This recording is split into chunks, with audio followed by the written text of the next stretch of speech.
Bonjour à vous tous à l'AIMG. Vraiment, c'est un plaisir pour moi d'être avec nous. Et merci au frère Jean-Luc Traxel pour l'invitation. Vraiment, c'est un plaisir pour moi d'être avec vous aujourd'hui pour vous partager cette bonne nouvelle que Jésus n'a pas changé. Il est le même hier, aujourd'hui et éternellement. Et si Jésus guérissait les malades autrefois, il guérit encore les malades aujourd'hui. Si Jésus avait ce désir, si c'était sa volonté de guérir les gens autrefois, il veut encore guérir aujourd'hui. Donc, si vous êtes souffrant aujourd'hui dans votre corps, j'aimerais vous encourager. J'aimerais vraiment vous encourager dans la foi, que vous puissiez recevoir aujourd'hui cette parole qui va vous charger de foi, en fait, parce que la Bible nous dit « la foi vient de ce qu'on entend et ce qu'on entend vient de la parole de Christ ». Et mon cœur aujourd'hui, c'est de semer dans vos cœurs cette parole qui va vous aider à croire vraiment que l'impossible est possible pour vous. Peut-être aujourd'hui, c'est difficile. Peut-être vous avez même du mal à dormir tellement vous souffrez. Mais je sais que le Seigneur Jésus était rempli de compassion parce que Jésus est Dieu et Dieu est amour. Donc, je sais que Dieu est concerné pour votre vie. Dieu n'est pas insouciant, il n'est pas indifférent, mais il vous aime avec un amour éternel. Et j'aimerais vraiment que vous puissiez recevoir de lui aujourd'hui même la provision dont vous avez besoin. Donc aujourd'hui, c'est vraiment un plaisir pour moi d'être avec vous et je vais vous partager des choses concernant la guérison divine, certainement, et surtout le cœur de Dieu pour vous en ce qui concerne votre santé. Donc j'aimerais ça commencer avec un passage de la parole de Dieu qui va vraiment vous encourager. Je sais que pour moi, c'est un passage que j'aime beaucoup. C'est dans le psaume 46 au verset 2. Nous lisons « Dieu est pour nous un refuge et un appui, un secours qui ne manque jamais dans la détresse. » Donc, on peut être là, on peut souffrir et peut-être vous avez même reçu un rapport, un diagnostic négatif. Peut-être le médecin vous a annoncé une nouvelle qui vient vous effrayer. Et peut-être vous vous retrouvez dans cette situation où c'est comme « je suis en pleine détresse ». Bien, Dieu nous dit ici, il est pour nous un refuge et un appui, un secours qui ne manque jamais dans la détresse. Puis ça, vraiment, ça devrait être un encouragement pour nous. Donc, Dieu est là aujourd'hui et puis il veut intervenir dans votre vie. Et vous savez, il y a un texte qu'on a souvent cité dans le monde chrétien, Osée 4.6, qui nous dit « Mon peuple est détruit parce qu'il lui manque la connaissance ». C'est un verset qu'on a souvent cité et je crois que ce verset concerne aussi l'enseignement concernant la guérison divine. Je sais que ce n'est pas le cœur de Dieu qu'on soit détruit d'aucune façon. La parole de Dieu nous dit dans Jean 10.10, « Le voleur ne vient que pour voler, égorger et détruire. Mais moi, Jésus a dit, je suis venu pour vous donner la vie et la vie en abondance. » Donc ça, c'est le cœur de Dieu. Et vous savez, moi, je suis un père de famille. Je suis marié à mon épouse Mathilde, une femme merveilleuse. J'ai deux belles jeunes filles. Et puis, on a toujours enseigné à nos filles, en fait, que Dieu était bon. Et dans le monde chrétien, on devrait dire, bien, c'est certain, Dieu est bon. Nous savons tous que Dieu est bon. Mais dans le monde chrétien, il y a plusieurs personnes qui se trompent parfois, où ils vont attribuer les œuvres de Satan à Dieu. Mais je veux juste établir une chose très clairement au départ, avant d'aller plus loin aujourd'hui. Dieu est vraiment bon. Je veux vous encourager à savoir, non seulement Dieu vous aime, mais il est bon et il veut des bonnes choses pour vos vies. En fait, dans Jérémie 29, verset 11, il est écrit que Dieu a des projets de paix et non de malheur, des projets afin de vous donner un avenir et de l'espérance. Donc, si vous pouvez juste vous positionner dans la foi pour recevoir ces paroles, que Dieu vous aime, alléluia, Dieu m'aime et Dieu a des bons projets. Bien, la raison pour laquelle Dieu a des bons projets pour nos vies, c'est parce qu'il est bon. Et c'est le voleur, le diable, qui vient vous voler, vous égorger et vous détruire. Et c'est ça qu'on enseignait à nos deux filles. Depuis leur tendre enfance, on a dit à nos filles, tout ce qui est méchant, tout ce qui est mauvais vient du diable et ce qui est bon vient de Dieu. Ce qui est bon vient du Seigneur Jésus. Donc, si vous pouvez juste commencer à discerner ça et dire, OK, si c'est bon, si ça me donne la vie et la vie en abondance, je peux comprendre que ça, c'est le cœur de Dieu. Mais si je suis en train de me faire dérober, me faire égorger dans ma santé, bien, certainement, on peut discerner que ça, c'est le diable qui est en train de travailler. Donc, ce que je veux comprendre aujourd'hui, si je veux recevoir une guérison, et je crois aujourd'hui, si vous êtes là, dans une réunion de guérison, même d'une façon virtuelle, si vous êtes connecté aujourd'hui, c'est parce que vous voulez recevoir la connaissance divine, vous voulez recevoir la santé divine.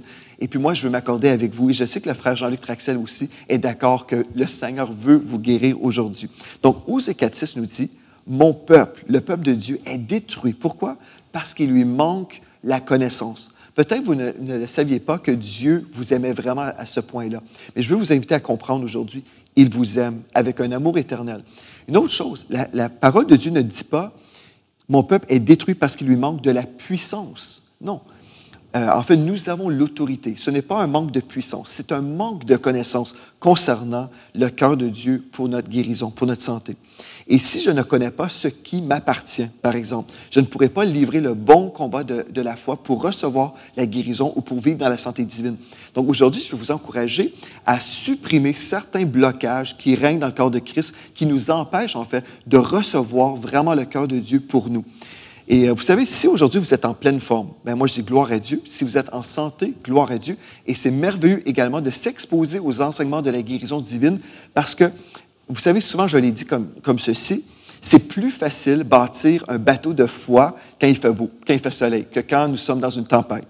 Donc aujourd'hui, si vous êtes en parfaite santé, gloire à Dieu, c'est super, et cette parole est pour vous. Et si vous souffrez dans votre corps, si vous êtes malade, cette parole est pour vous. Et peut-être vous êtes dans une tempête, mais Jésus est dans cette tempête avec vous, et cette tempête peut être calmée dans le nom de Jésus. Et je crois que les paroles que je vais vous partager vont vous équiper pour livrer le combat de la foi. Pour livrer ce combat, on doit premièrement supprimer les mensonges qui viennent nous voler. Et c'est ça, là, on revient encore, mon peuple est détruit parce qu'il lui manque la connaissance ou parce que le peuple de Dieu croit des mensonges. On veut avoir la connaissance révélée qui vient de Dieu. Donc, j'aimerais ça adresser premièrement une chose qui vient nous bloquer dans le corps de Christ souvent. On va aller ensemble dans 2 Corinthiens 5, verset 21. 2 Corinthiens chapitre 5 au verset 21. La parole de Dieu nous dit, « Celui qui n'a point connu le péché », ici on parle de Jésus, « Celui qui n'a point connu le péché, il, en parlant de Dieu, l'a fait devenir péché pour nous, afin que nous devenions en lui justice de Dieu. » Comprenez ceci, le diable peut venir vous dire, « Écoute, tu n'es pas assez bon, tu n'es pas assez fin, tu n'as pas assez prié, tu n'as pas assez fait ceci ou cela. » Et le diable veut toujours nous condamner pour qu'on croie, « Ah bien oui, Dieu veut guérir telle personne ou mon frère, ma soeur, mais moi, qui suis-je? Je ne mérite pas la guérison, je ne mérite pas l'amour de Dieu, je ne suis pas assez bon. » Et souvent, le diable veut nous accuser. En fait, la Bible nous dit que le diable est l'accusateur des frères. Il veut toujours nous mépriser, nous écraser et supprimer notre foi dans la parole de Dieu. J'aimerais vous dire aujourd'hui que si vous avez du mal à recevoir votre guérison parce que vous croyez que vous n'êtes pas assez bon, j'aimerais vous dire qu'aujourd'hui, selon Romains chapitre 8, au premier verset, il n'y a maintenant aucune condamnation pour ceux qui sont en Jésus-Christ. Il n'y en a aucune. Donc, si vous avez même un petit sentiment que Dieu n'est pas content avec vous, que vous n'êtes pas assez bon, il n'y a aucune condamnation pour ceux qui sont en Jésus-Christ. Jésus n'allait pas de lieu en lieu condamnant les gens. Il allait de lieu en lieu guérissant tous ceux qui étaient sous l'emprise du diable. Pourquoi? Parce que Dieu, le Père, était avec lui. Donc, Jésus allait de lieu en lieu. Il n'a jamais dit à quelqu'un, « Écoute, mon Père travaille dans ta vie en ce moment, il veut te rendre malade ou il veut que cette maladie persiste dans ta vie parce qu'il travaille dans ta vie. » Il n'y a aucune mention dans la parole où Jésus a refusé de guérir quelqu'un parce que son cœur était celui du Père. Le Père, en fait, a créé Adam et Ève dans un jardin merveilleux rempli de provisions et Adam n'avait pas une maladie. Ève n'était pas souffrante d'une maladie. Il a instauré, il a créé l'humanité, a placé l'humanité dans un jardin d'Éden où il y avait de la santé, il y avait une provision, il y avait la paix, la joie, la gloire de Dieu. Et c'est ça que Dieu veut pour vous. La preuve, c'est que le Seigneur Jésus-Christ est mort sur la croix et il nous a rachetés de la malédiction, pas pour demeurer dans la malédiction. Savez-vous que la maladie fait partie de la malédiction? Vous pourrez lire dans Deutéronome 28 au complet, en fait. Vous allez voir dans la première partie, vraiment nous découvrons la bénédiction de l'Éternel. Et dans la deuxième partie, nous allons voir en fait qu'il y a une malédiction qui règne dans notre monde. Et le Seigneur Jésus, dans Galates 3, versets 13 et 14, la parole de Dieu nous dit en fait que Christ nous a rachetés de la malédiction de la loi. Pourquoi? Afin que la bénédiction d'Abraham ait pour nous vraiment son accomplissement en Jésus-Christ. Donc, je veux vous encourager aujourd'hui à ne pas croire que vous êtes condamné et que vous ne méritez pas la guérison, parce que si nous parlons de mérite, savez-vous ce que nous méritons? Nous méritons la séparation de Dieu, parce que tous ont péché et sont privés de la gloire de Dieu. Donc, on ne parle pas de mérite, on parle de grâce aujourd'hui. J'aimerais vous encourager à comprendre que tout est une grâce de la part de Dieu. Donc, Jésus ne vous dit pas non. Si vous avez besoin de guérison, sa réponse pour vous, c'est oui et amen. Ah, OK? Donc, ça, c'est une chose merveilleuse. Donc, recevez la connaissance, premièrement, du cœur de Dieu. Il n'est pas là pour vous condamner.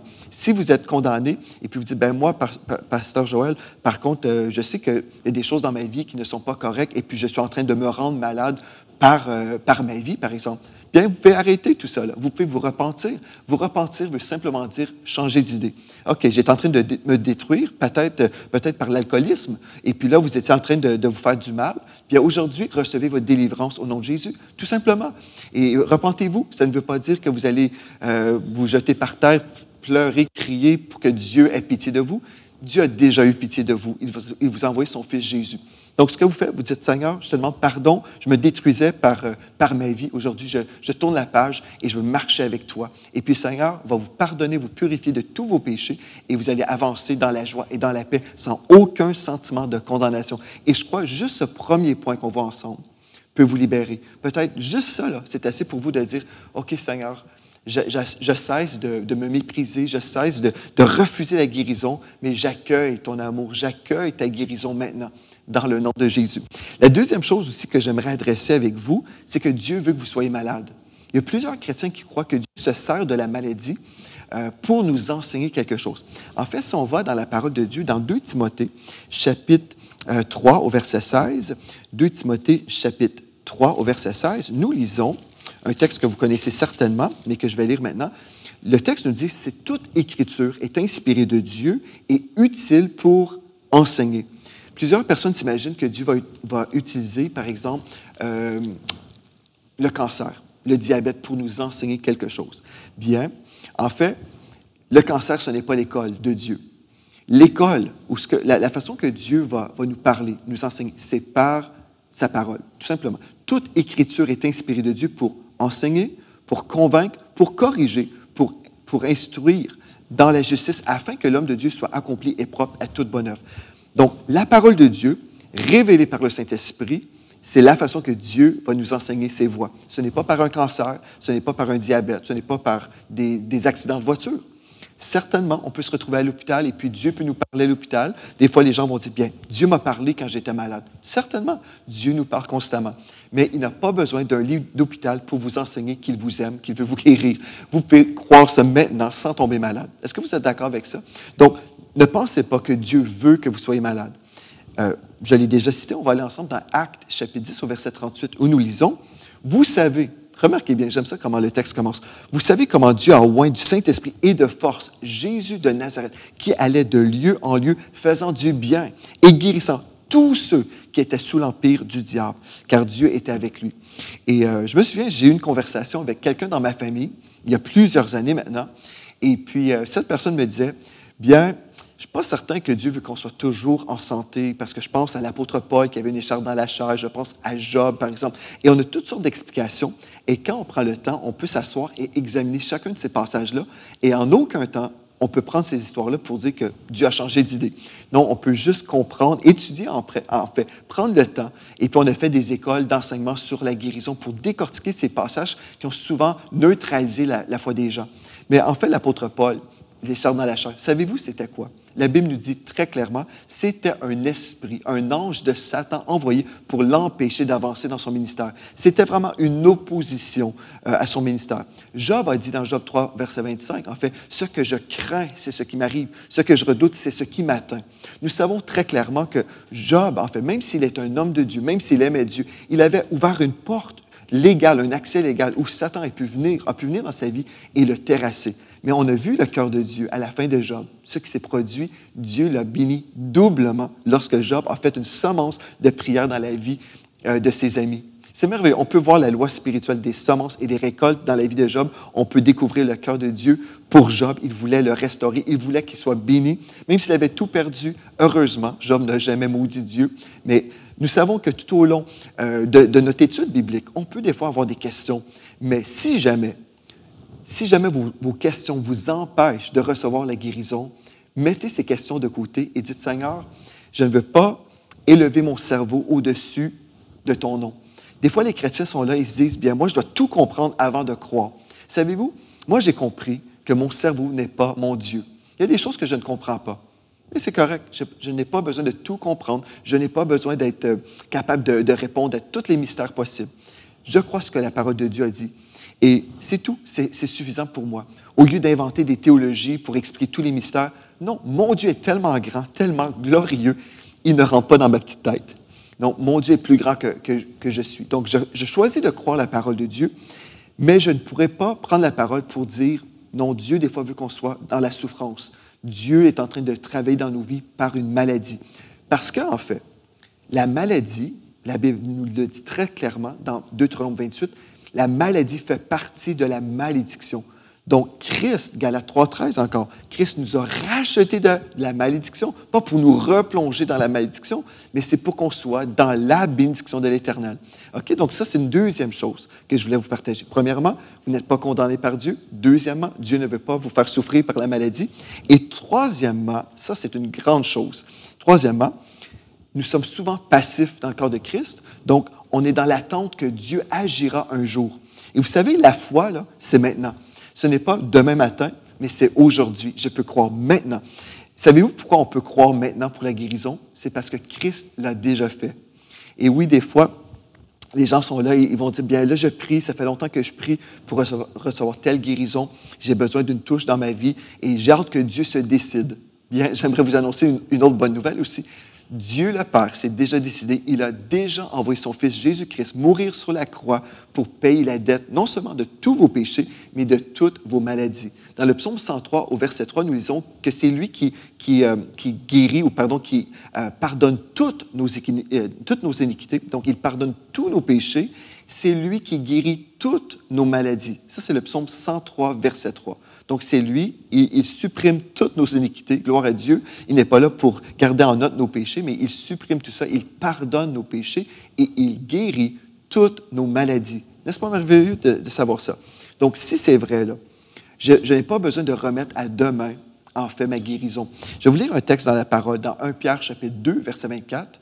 1 Pierre, chapitre 2, verset 24, où nous lisons, « Lui, qui a porté lui-même nos péchés en son corps sur le bois. » Tous les chrétiens diraient, « Ah oui, c'est vrai, Jésus a payé pour nos péchés sur le bois, sur la croix, afin que, morts au péché, nous vivions pour la justice. Lui, par les meurtrissures duquel vous avez été guéris. » Ceci nous parle de quelque chose qui s'est déjà produit. Le saviez-vous, frères et sœurs, le saviez-vous, là, que vous êtes déjà guéris? Selon Dieu, vous êtes déjà guéris. Souvent, ma femme, elle dit ceci, et je vais le répéter parce que je trouve que c'est vraiment une réalité, une vérité. Nous sommes les guéris de l'Éternel et c'est le diable qui veut nous faire croire que nous sommes malades. Donc, il vient avec ses symptômes pour nous faire croire que, voilà, je suis malade. Mais en fait, ma position en Christ, c'est celui du guéri. Je suis guéri maintenant, dans le nom de Jésus. Et peut-être vous dites, oui, mais je souffre. Mais maintenant, ce que vous avez besoin de faire, c'est croire pour la manifestation de votre guérison. Le Seigneur Jésus a déjà payé. Donc, on n'a pas à supplier Dieu. « Oh, s'il te plaît, pitié, aie pitié de moi, Seigneur, je veux être guéri. » Non, croyez plutôt, par ses meurtrissures, j'ai été guéri. Je crois, en fait, que c'est déjà fait. Jésus ne reviendra pas une seconde fois payer encore pour nos guérisons, pour nos dettes de péché, par exemple. Non, Jésus a déjà tout accompli à la croix. Il a tout payé. Donc, si c'est déjà payé, là, ce que j'ai besoin de faire, ce n'est pas de demander au Seigneur, « Est-ce que tu veux me guérir? » Bien, c'est sûr qu'il veut. Il a déjà payé pour qu'on soit en santé. Donc, il veut, forcément. Mais là, si Dieu veut que je sois guéri, c'est à moi de recevoir. Maintenant, je reçois ma guérison.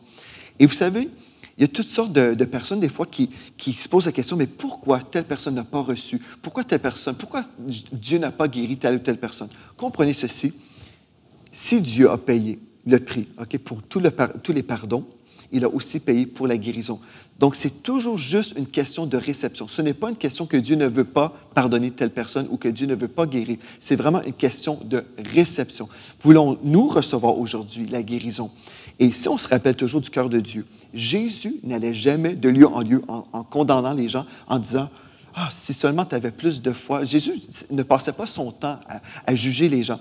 Et je veux vous encourager, même si nous pouvons croire que Dieu veut la guérison, s'il y a des mystères, des fois on est là, on prie pour quelqu'un, on ne voit pas une guérison instantanée, notre devoir, ce n'est pas de condamner la personne ou de juger la personne. En aucun temps, Dieu nous appelle à juger la personne. Dieu nous appelle à aimer la personne, à prier jusqu'à la pleine manifestation. Et s'il y a des choses qu'on ne comprend pas, on dit, Seigneur, je te remets mes questions, mais ce que je vais faire d'ici à ce que je comprenne tout. Au ciel, peut-être, je vais tout comprendre, gloire à Dieu, mais d'ici à ce temps, moi, ce que je vais faire, je vais aimer mon prochain, je vais prier avec foi, je vais croire. Et je veux vous encourager, tout comme mon épouse qui a reçu une guérison surnaturelle lorsqu'elle avait été diagnostiquée avec une maladie incurable, je crois que Jésus n'a pas changé. Je crois que ce Jésus qui a guéri mon épouse peut aussi vous guérir aujourd'hui parce qu'il a déjà payé pour votre guérison. Donc, je veux vous remercier d'avoir été avec moi et je déclare sur vous, dans le nom de Jésus-Christ, recevez de la tête aux pieds l'onction de guérison qui vous restaure de la tête aux pieds. Je lis le royaume des ténèbres contre vous, tout ce que le diable a voulu faire pour vous détruire. Aujourd'hui, j'annule ça dans le précieux nom de Jésus